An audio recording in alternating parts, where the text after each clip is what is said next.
కనుక దేనికి మార్గం అంటే పరలోక రాజ్యానికి మార్గం. కనుక ఈ భూమి మీద నుండి జన్మించిన తర్వాత, వారి ప్రాణం పోయిన తర్వాత, మనిషి చనిపోయిన తర్వాత ఏమంటారంటే చనిపోయాడు అంటే ఆ దేహము ఉండిపోతుంది, కానీ దాంట్లోంచి ఏం పోయిందంట? ఆత్మ పోయింది. కనుక మనిషిలో ఉన్నటువంటి ఆత్మ ఉన్నంతకాలమే మనిషికి ఉన్నటువంటి శరీరానికి విలువ.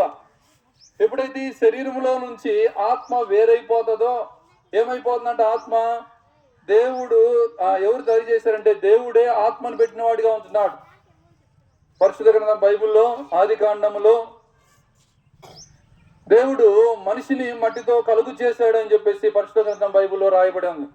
కనుక మనిషిని కలుగు చేసిన తర్వాత జీవవాయువుని ఊతో వచ్చాడు.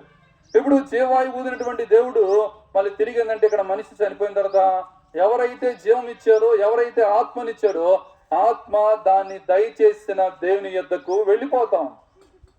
కనుక దేవుని దగ్గరికి వెళ్ళిపోతా ఉంది. ఆ తర్వాత ఏం జరిగిద్దంటే మనుషులందరికీ ఏంటంటే చనిపోయిన తర్వాత ఆ యొక్క దేవుని దగ్గరికి వెళ్ళిపోయిన తర్వాత అక్కడ తీర్పు జరుగుతుంది. దాని ప్రకారంగా ఎవరు మోక్షానికి వెళ్ళాలో, పరలోక రాజ్యం వెళ్ళాలో, లేకపోతే ఎవరు నరకానికి వెళ్ళాలో డిసైడ్ అయిపోతారు.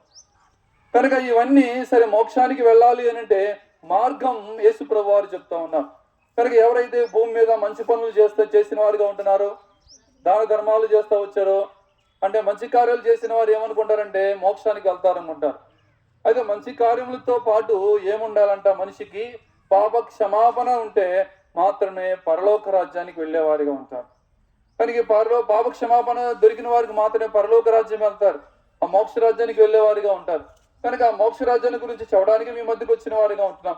కనుక మనిషి పాపములు క్షమించబడితే మాత్రమే ఆ పరలోక రాజ్యానికి వెళ్ళేవారిగా ఉంటున్నారు.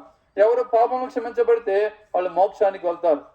కనుక ఈ పాపములు క్షమించడానికి ఎవరైనా అధికారం ఉందా అంటే పరిశుద్ధ గ్రంథం బైబిల్లో ఈ రీతిగా రాబడినది: పాపులను రక్షించడానికి క్రీస్తు యేసు ఈ లోకమునకు వచ్చిన వాక్యము నమ్మదగినది, పూర్ణాంగీకారం యోగ్యమనై ఉన్నది. కనుక పాపముతో ఉన్నటువంటి మనిషిని ఆ పాపము నుంచి తీసివేయడానికి పరలోకం నుంచి ప్రభువైన యేసుక్రీస్తు వారు భూమి మీదకి వచ్చి 33.5 సంవత్సరాలు భూమి మీద జీవించి ఆ తర్వాత ఆయన మనుషులందరి నిమిత్తమై ఆ కలువరి శిలువలో, మనం చేసేటువంటి పాపం నిమిత్తమై ఆ కలువరి శిలువలో ఆయన బలిగా అర్పించబడటం జరుగుతూ వచ్చింది. తద్వారాగా ఎవరు పాపములు పోవాలి అని అంటే, ఎవరైనా పాపములు పోవాలంటే ప్రభువా నేను పాపిని, నా పాపములు క్షమించమని చెప్పి ఆయన రక్తంలో కడిగేవాడిగా ఉంటాడు. తద్వారా మోక్ష రాజ్యాన్ని వెళ్ళేవారు ఉంటాడు.